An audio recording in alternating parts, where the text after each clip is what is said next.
आपलं शहर आता स्मार्ट होत आहे। मग तुम्ही कधी स्मार्ट होताय? स्मार्ट न्यूजचे यूट्यूब चॅनल सबस्क्राइब करा, स्मार्ट बना। नोटिफिकेशनसाठी बेल आइकॉन पर क्लिक करा। नमस्कार, मैं ओमकार अंगड़ी। स्मार्ट प्लस के आज के समाचार में आपका स्वागत। और समाचार पत्र से पहले एक विशेष खबर। बेलगाम बार एसोसिएशन चुनाव के लिए मतदान शांतिपूर्ण रहा। बेलगाम बार एसोसिएशन चुनाव के लिए शनिवार को मतदान प्रक्रिया शांतिपूर्ण रही। चुनाव एसोसिएशन के अध्यक्ष, उपाध्यक्ष और अन्य पदाधिकारियों के लिए आयोजित किया गया था। पिछले कुछ दिनों में इस चुनाव ने बेलगाम और अन्य पेशेवर वर्गों में कानूनी पेशे का ध्यान आकर्षित किया है। इस चुनाव में एडवोकेट डीएम पाटिल और एडवोकेट प्रभु यत्नती दोनों के बीच सीधे लड़ रहे हैं। वकीलों द्वारा सुबह से ही मतदान प्रक्रिया शांतिपूर्ण ढंग से संपन्न हुई। सलाह संजय तुपची ने काम देखा है। सुबह 10 बजे से मतदान की प्रक्रिया शुरू हुई। बताया गया कि शाम को वोटिंग के बाद मतगणना होगी। अब एक नज़र डालते हैं आज के सुर्खियों पर। विधान परिषद के चुनाव में पार्षदों को मतदान का अधिकार। ऑस्ट्रिया और यूरोप में एक बार फिर बढ़ा कोरोना का खतरा। बाढ़ में फंसे तिरुपति के गोविंदा। नदी तट के निवासियों को प्रशासन की सूचना। प्रशासन के समक्ष चुनाव पश्चात सम्मेलन की चुनौतियां। विधान परिषद चुनाव ने गर्मा सियासी माहौल। रंगोली के सप्तरंगों में खुशियों के दीप चमकाए। आराधना के साथ अपनी दिवाली मनाए। कपड़ों की दुनिया में एक भरोसेमंद और गुणवत्तापूर्ण नाम आराधना। गृहलक्ष्मी की सुंदरता की पहचान है साड़ी। घर की औरत का रुबाब और संस्कृति की देन है साड़ी। इस दिवाली के सुनहरे मौके पे आराधना लेके आए हैं महिलाओं के लिए मनपसंद साड़ीज और रेडीमेड सहित बच्चों के लिए आकर्षक और मनपसंद ड्रेसेस। पुरुषों के लिए जेंट्स वेयर में shirt, T shirts, jeans, formal और भी कई प्रकार के ड्रेसेस। जल्द ही अपनी मनपसंद ड्रेस खरीदे सिर्फ आराधना में। बेलगाम के वस्त्र जगत में बहुत ही बढ़िया है आराधना। नए कपडे पहन के दीजिए दिवाळी की शुभकामना। आराधना, मारुती गली, बेलगाम। आयुष्यात अडचणीचे प्रसंग सांगून येत नाहीत, म्हणूनच अशा प्रसंगात पाठीशी उभं राहणारे नाव म्हणजेच अण्वेकर गोल्ड। गेल्या 15 वर्षापासून सोने आणि चांदीच्या दागिन्यावर सर्वात जास्त सुलभ तारण कर्ज रक्कम देणारे आणि सर्वात कमी व्याजदर आकारणारे। कोणत्याही बँकेत सोन्या चांदीचे गहाण ठेवलेले दागिने सोडवून घेऊन आजच्या मार्केट दराप्रमाणे योग्य किमतीस खरेदी करणारे। दागिना असो वा विश्वास, आम्ही मोल जाणतो। अण्वेकर गोल्ड। अण्वेकर गोल्ड 8843 8863।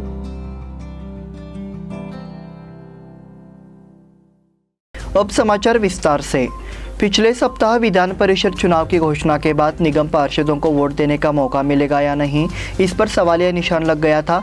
हालांकि अब इसका समाधान हो गया है और पार्षदों को वोट देने का अधिकार मिल जाएगा। जिला प्रशासन ने मतदाता सूची तैयार कर ली है। इसी के तहत पार्षदों को वोट का अधिकार मिलेगा।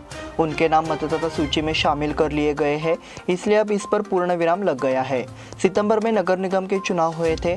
उसके बाद चुनाव में विजयी उम्मीदवार बनकर पार्षद बने सदस्यों को अभी तक नगर निगम हॉल में आधिकारिक प्रवेश नहीं मिला है। गैजेट में दर्ज होने के बाद भी उनके अधिकारों पर सवालिया निशान बना हुआ है। इसी तरह मेयर का चुनाव और निगम हाल की बैठक में नहीं हुई है, इसलिए इस बात पर चर्चा हुई कि क्या पार्षद अब विधान परिषद को वोट दे सकते हैं। हालांकि सरकार की ओर से चुनाव कराने के लिए कदम उठाए गए हैं, इसलिए नए पार्षद विधान परिषद के लिए अपने अधिकार का प्रयोग कर सकेंगे। नगर निगम में भाजपा के 35 पार्षद चुने गए हैं। इसे देखते हुए स्पष्ट होता जा रहा है कि यह भाजपा प्रत्याशी के लिए जीत की स्थिति होगी। ऑस्ट्रिया और यूरोप में एक बार फिर बढ़ा कोरोना का खतरा। ऑस्ट्रिया कोरोना वायरस की नई लहर से निपटने के लिए फिर से लॉकडाउन लगाने जा रहा है। ऐसा करने वाला ऑस्ट्रिया पश्चिमी यूरोप का पहला देश होगा। सरकार ने यह भी कहा कि फरवरी तक पूरी आबादी का टीकाकरण किया जाएगा। ऑस्ट्रिया ने सोमवार को सभी गैर टीकाकरण वाले लोगों के लिए तालाबंदी शुरू की, लेकिन तब से संक्रमण ने नए रिकॉर्ड बनाए हैं। 2 सबसे अधिक प्रभावित प्रांत साल्जबर्ग और ऊपरी ऑस्ट्रिया ने गुरुवार को कहा कि वे अपने स्वयं के लॉकडाउन लागू करेंगे और सरकारों पर राष्ट्रीय स्तर पर ऐसा करने के लिए दबाव बढ़ाएंगे। जैसे जैसे सर्दियां नज़दीक आ रही है, पूरे यूरोप में ठंड पड़ रही है, जिससे सरकारों को अनिच्छा से लॉकडाउन को फिर से लागू करने पर विचार करना पड़ रहा है। इसी कड़ी में नीदरलैंड रात 8 बजे बार और रेस्टोरेंट को बंद करके आंशिक रूप से लॉकडाउन लगा रहा है। यूरोप एक बार फिर महामारी का केंद्र बन गया है। दुनिया के लगभग आधे मरीज और मौतें यूरोप में हैं। संक्रमण की चौथी लहर ने यूरोप की सबसे बड़ी अर्थव्यवस्था जर्मनी को राष्ट्रीय आपातकाल की स्थिति में ला दिया है। बाढ़ में फंसे तिरुपति के गोविंदा। आंध्र प्रदेश में श्री तिरुपति देवस्थान क्षेत्र, जो लाखों भक्तों के लिए पूजा स्थल है, वो बाढ़ का खतरा बन गया है। अधिकांश क्षेत्र में बाढ़ आ गई है, जिससे स्थानीय लोगों और पर्यटकों के लिए समान रूप से समस्याओं का पहाड़ बन गया है। दीपावली के बाद की छुट्टियों के मौजूदा मौसम में यहाँ लाखों भक्तों का हुजूम उमड़ पड़ा है। वे इस बाढ़ से बुरी तरह प्रभावित हुए हैं। आंध्र प्रदेश और आसपास के कर्नाटक में भी बारिश शुरू हो गई है। नतीजा यह है कि सर्दियों में मूसलाधार बारिश की शुरुआत की तस्वीर है। बेलगाम समेत कई हिस्सों में तिरुपति गए श्रद्धालु अब लौटने का इंतजार कर रहे हैं, लेकिन भारी बारिश से उन्हें भीषण बाढ़ का सामना करना पड़ रहा है। पिछले कुछ महीनों से पर्यटन स्थलों के साथ साथ मंदिरों को भी बंद कर दिया गया है, लेकिन प्रकृति ने एक बार फिर अपना कोप दिखाया है। इसलिए भक्त अब गोविंदा से बारिश रोकने की प्रार्थना कर रहे हैं। नदी तट के निवासियों को प्रशासन की सूचना। अरब प्रायद्वीप में कम दबाव का पट्टा बनने से व्यापक तबाही मची है। इस पृष्ठभूमि में बेलगाम जिले में भी बारिश बढ़ने की संकेत है। इसलिए जिला कलेक्टर ने नदी किनारे रहने वाले लोगों को सुरक्षित स्थान खाली करने की चेतावनी दी है। कर्नाटक राज्य आपदा प्रबंधन विभाग ने चेतावनी जारी की है। इसने नदी के निवासियों को खाली करने का भी निर्देश दिया है। इसलिए 20 से 25 नवंबर तक की अवधि को भारी बारिश की अवधि के रूप में वर्णित किया गया है। नदी के किनारे रहने वाले लोगों से कहा गया है कि वे अपने आवश्यक सामान और पशुओं के साथ बाहर निकले, क्योंकि भारी बारिश के कारण नदियों में बाढ़ आने की संभावना है। इसके लिए जिला प्रशासन की ओर से आवश्यक सहयोग की व्यवस्था भी की गई है। कर्नाटक के कई शहर भारी बारिश से संकट का सामना कर रहे हैं। कुछ पीड़ित भूस्खलन और बाढ़ में भी मारे गए हैं। इसे ध्यान में रखते हुए सावधानी बरतने की सलाह दी जाती है। प्रशासन के समक्ष चुनाव पश्चात सम्मेलन की चुनौतियां। आने वाले दिनों में जिला प्रशासन पर कई कारणों से तनाव बढ़ने की संभावना है। ये भी स्पष्ट हो गया है कि आम जनता के काम में बाधा आएगी। हाल ही में घोषित विधान परिषद चुनावों के कारण के लिए आचार संहिता लागू की गई है। इसके चलते कई विकास कार्य ठप हो गए हैं। विधानसभा के शीतकालीन सत्र की तैयारियां भी शुरू हो गई है। इसलिए विधान परिषद चुनाव खत्म होते ही प्रशासन को कन्वेंशन को चुनौती देनी होगी। आम नागरिकों को भी काफ़ी दिक्कतों का सामना करना पड़ेगा। यहाँ के स्वर्ण स्मारक पर होने वाले शीतकालीन सत्र की तिथि निर्धारित कर दी गई है। 13 दिसंबर से 10 दिवसीय सम्मेलन आयोजित करने का निर्णय लिया गया है। बेलगाम में 2018 के बाद से कोई शीतकालीन सत्र नहीं हुआ था। यह अधिवेशन इस साल 13 से 23 दिसंबर के बीच होगा। सम्मेलन का सीधा प्रसारण किया जाएगा। 10 दिसंबर से 24 दिसंबर तक विधायकों, मंत्रियों और अधिकारियों के लिए होटल आरक्षित किए गए हैं। इसके लिए 10 से 24 के बीच बेलगाम आने वाले यात्रियों को होटल के कमरे की ज़रूरत होने पर पहले से जांच करानी होगी। ऐसा इसलिए है क्योंकि अधिवेशन के लिए अधिकांश होटल जिला प्रशासन द्वारा विधायक कार्यकर्ताओं के लिए आरक्षित किए गए हैं। विधायकों, पुलिस अधिकारियों, सचिवों और मार्शलों को ठहराया गया है। कुछ अधिकारियों को हुबली में भी ठहराया गया है। अधिवेशन की पूरी तैयारी कर ली गई है और इस अधिवेशन में उत्तर कर्नाटक पर विशेष चर्चा होगी। विधान परिषद चुनाव ने गरमा सियासी माहौल। 10 दिसंबर को होने वाले विधान परिषद चुनाव को लेकर जिले में एक बार फिर सियासी माहौल गरमा गया है। अब जब उम्मीदवार की पुष्टि हो गई है तो अभियान शुरू हो गया है। राजनीतिक दलों के उम्मीदवारों के साथ साथ अब इस बात के भी संकेत है कि निर्दलीय उम्मीदवारों की उम्मीदवारी चुनाव में तनाव पैदा कर रही है। सोमवार के बाद उम्मीदवारों को और गति मिलने की उम्मीद है। स्थानीय निकायों के सदस्य इस चुनाव में मतदान करेंगे, इसलिए राजनीतिक दलों के नेता उनका दिल जीतने के लिए आगे आ गए हैं। कई मायनों में विशेष सभाओं और आयोजनों के होड़ ने अपना प्रभाव दिखाना शुरू कर दिया है।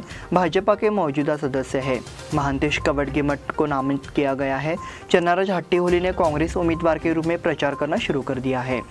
केपीसीसी अध्यक्ष सतीश जारकीहोली ने चन्नाराज हट्टीहोली के अभियान की कमान संभाली है। चुनावी मैदान में निर्दलीय उम्मीदवार के तौर पर लखन जारकीहोली के नाम की चर्चा हो रही है। इसलिए चुनाव की पृष्ठभूमि में ग्रामीण इलाकों में प्रचार अभियान शुरू हो गया है।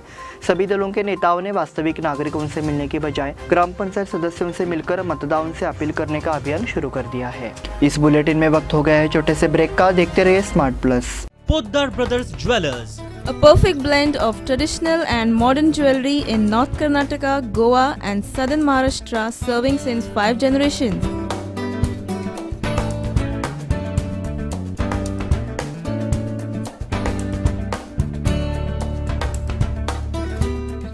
exclusive gold, silver and platinum jewelry showroom.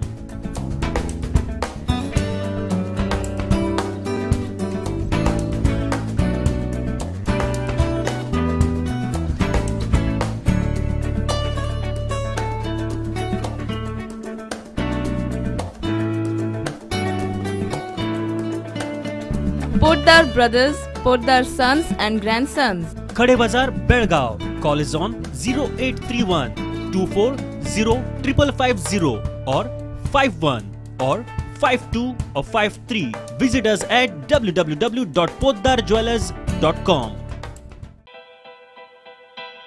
बेलगाम वासियों के पसंद में उतरा उड़ान बार एंड रेस्टोरेंट। सोशल डिस्टेंसिंग का ख्याल रखते हुए हमारा स्टाफ देता है बेहतरीन सर्विस का विश्वास। यहां है पार्टी और फंक्शन के लिए 3 आलीशान हॉल, कारपोरेट डिनर मीटिंग के लिए 3 अलग कक्ष, आईपीएल मैच देखने के लिए 3 बड़े स्क्रीन की विशेष सुविधा। इसके साथ ही साफ सुथरा किचन जहां हमारा वेल क्वालिफाइड स्टाफ देता है क्वालिटी और हाइजीनिक फूड की गारंटी। तो फिर खाने की हो बात तो आना परिवार के साथ। उड़ान बार एंड रेस्टोरेंट, लिंगराज कॉलेज के पास, बेलगावी। फोन 0831 243577। ब्रेक के बाद फिर से आपका स्वागत। बेलगाम और खानापुर तालुका के किसान पिछले 2 दिनों में भारी बारिश से बुरी तरह प्रभावित हुए हैं, जबकि धान, गन्ना और आलू की फसल भी प्रभावित हुई है। भाजपा महिला मोर्चा उपाध्यक्ष डॉक्टर सोनाली सरनोबत ने मांग की कि इन किसानों को उचित मुआवजा दिया जाए। उन्होंने शनिवार को जिलाधिकारी वेंकटेश कुमार को यह बयान दिया। बेलगाम और खानापुर तालुका में बेमौसम बारिश से धान और गन्ने की फसल को भारी नुकसान हुआ है। साथ ही नंदगढ़ के एक किसान ने फसल खराब होने पर आत्महत्या करने की कोशिश की। डॉक्टर सोनाली सरनोबत ने जिला कलेक्टर के समक्ष ये मामला उठाया। जिलाधिकारी वेंकटेश कुमार ने मामले में पूर्ण सहयोग का आश्वासन देते हुए तत्काल जांच शुरू करते हुए कहा कि प्रशासन अथक प्रयास करेगा। इस अवसर पर ककेरी इटकी गांव के किसान उपस्थित थे। इस मौके पर भाजपा कार्यकर्ता ईश्वर सैनिकोप, बसवराज कडेमनी, बालेश चव्हाणवर, रुद्रगौड़ा पाटिल आदि मौजूद थे। अनमोड़ जाने वाली सड़क की मरम्मत धीमी गति से। बेलगाम गोवा हाईवे पर खानापुर से अनमोड़ तक सड़क निर्माण में देरी से वाहन चालकों को परेशानी हो रही है। कुछ माह पूर्व खानापुर से अनमोड़ तक सड़क मरम्मत के लिए 4 करोड़ 95 लाख रुपए स्वीकृत किए गए थे। ठेकेदार ने कहा था कि पुल से यातायात को डाइवर्ट करने के लिए सड़क की मरम्मत की जाएगी, जो आंशिक रूप से थी। हालांकि खानापुर से लेकर रामनगर तक कुछ जगहों पर मरम्मत और डामरीकरण का काम किया गया है। आरोप है कि काम धीमी गति से और घटिया किस्म का किया गया। रामनगर से अनमोड़ तक मरम्मत का काम अभी भी ठप है। अनमोड़ मार्ग बेलगाम और कारवार जिलों के कई व्यापारियों के लिए महत्वपूर्ण है। गोवा के लोगों के लिए भी एक रास्ता है। गोवा के मुख्यमंत्री ने भी सड़क की जल्द मरम्मत करने की मांग की है। हालांकि महज 4 से 5 किलोमीटर सड़क की मरम्मत में देरी से वाहन चालकों में आक्रोश है। बड़ाल अंकलगी में श्री सिद्धारूढ़ स्वामी मठ यात्रा में धर्मसभा संपन्न। हाल ही में बड़ाल अंकलगी गांव के श्री सिद्धारूढ़ स्वामी मठ में धर्मसभा का आयोजन किया गया। इस मठ के आसपास के क्षेत्र में 5 दिवसीय यात्रा उत्सव का आयोजन किया गया था। यात्रा के समापन पर अनेक स्वामी जी की उपस्थिति में धर्मसभा का आयोजन किया गया। इस अवसर पर बोलते हुए भाजपा मंडल अध्यक्ष धनंजय यादव ने कहा, इस त्योहार को एक साथ लाने और इसे सफल बनाने के लिए अंकलगी के सभी लोगों को बधाई है।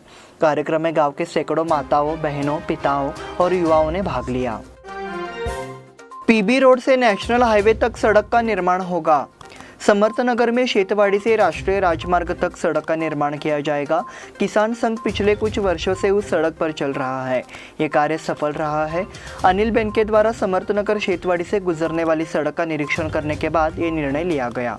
सभी किसानों की मौजूदगी में बेनके को सड़क की जानकारी दी गई। उन्होंने आश्वासन दिया कि पहले सड़क को पक्का किया जाएगा। बरसात के दिनों में इस सड़क पर किसानों का आना जाना मुश्किल होता था। किसानों के लिए कीचड़ के रास्ते साइकिल पर भारी घास ढोना मुश्किल हो रहा था। अगर ये सड़क बन जाती है तो किसानों की बड़ी समस्या का समाधान हो जाएगा, इसलिए इसे जल्द ही पूरा किया जाएगा, ऐसा उन्होंने कहा। सर्दियों में आई बारिश, अब रखें अपनी सेहत का ख्याल। सर्दी की गुलाबी ठंड गायब हो गई है और बेलगाम में इस समय अजीबोगरीब मौसम चल रहा है। तेज़ गर्मी के साथ सुबह से दोपहर तक बादल छाए रहे और शाम को फिर बारिश हुई। बेमौसम बारिश ने किसानों को भारी नुकसान पहुंचाया है। मौसम में तेजी से बदलाव के साथ कई लोगों की तबीयत खराब हो रही है। डॉक्टर भी कह रहे हैं कि बारिश के पानी के सेवन से भी बीमारी बढ़ी है। जलवायु में यह बदलाव कई बीमारियों को न्योता दे रहा है। यह विभिन्न प्रकार के संक्रमण, सर्दी, खांसी, गले में खराश और बुखार का कारण बनता है। बदलते मौसम जैसे तेज़ गर्मी या अत्यधिक ठंड, हल्की बारिश से मूसलाधार बारिश ने विकारों की घटनाओं को बढ़ा दिया है। पिछले कुछ दिनों में जलवायु परिवर्तन का प्रभाव नागरिकों के स्वास्थ्य पर महसूस किया गया है।